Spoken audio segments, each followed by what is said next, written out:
নমস্কার, আমি স্বর্ণালী মিশ্র NE24 channel থেকে আজকে চলে এসেছি শ্রীকোনা মহাপ্রভু আশ্রমের শিলচরে।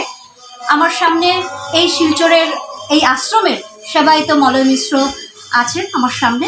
চলুন ওনার কাছ থেকে আজকে জেনে নেই এই আশ্রমে কত বছর ধরে এইভাবে দোলযাত্রার দোল উৎসব হয়ে থাকে, কবে এটা বিগ্রহ স্টার্ট হয়েছিল সেই ব্যাপারে আমরা জেনে নেব ওনার কাছ থেকে। নমস্কার। জয় মহাপ্রভু। এই মহাপ্রভুর এবারে 539তম আবির্ভাব মহামহোৎসব।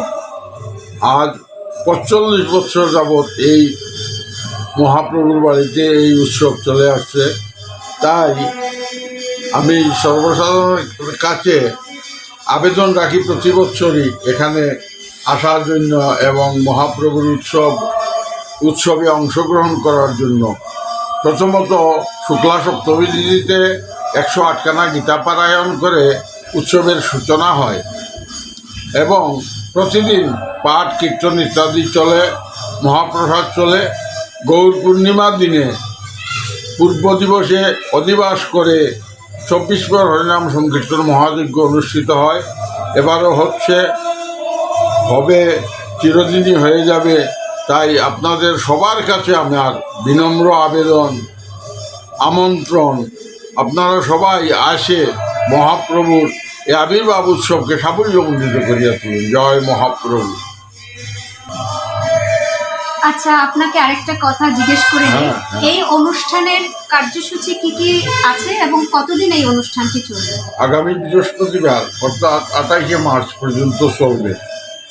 তো প্রতিদিন পাঠ কীর্তন, এই সোম মঙ্গল বুধ 3 দিন থাকবে। 24 প্রহর নামযজ্ঞ শেষে বৃহস্পতিবার 28 তারিখে সকাল 6টায় নগর পরিক্রমা করে এসে মহাপ্রভুকে গৃহে রেখে দধিভাণ্ড বঞ্জনের কাজ হবে, ভোগরাগ হবে, ভক্তবৃন্দ প্রসাদ পাবে।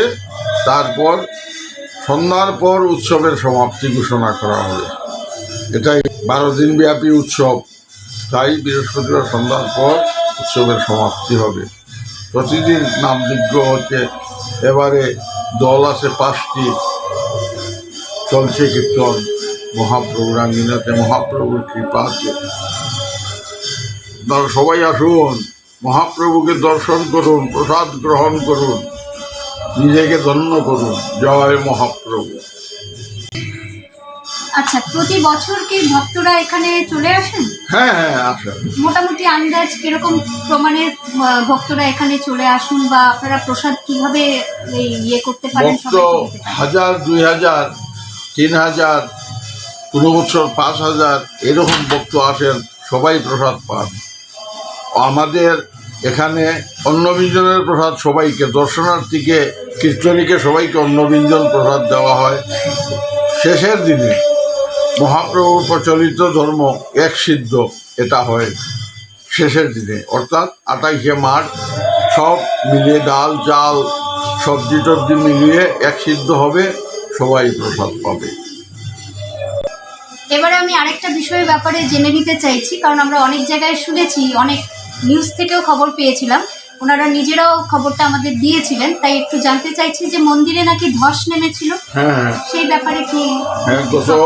গত আষাঢ়ের 18 তারিখে বিকাল 4টায় বিরাট ধস নেমেছিল।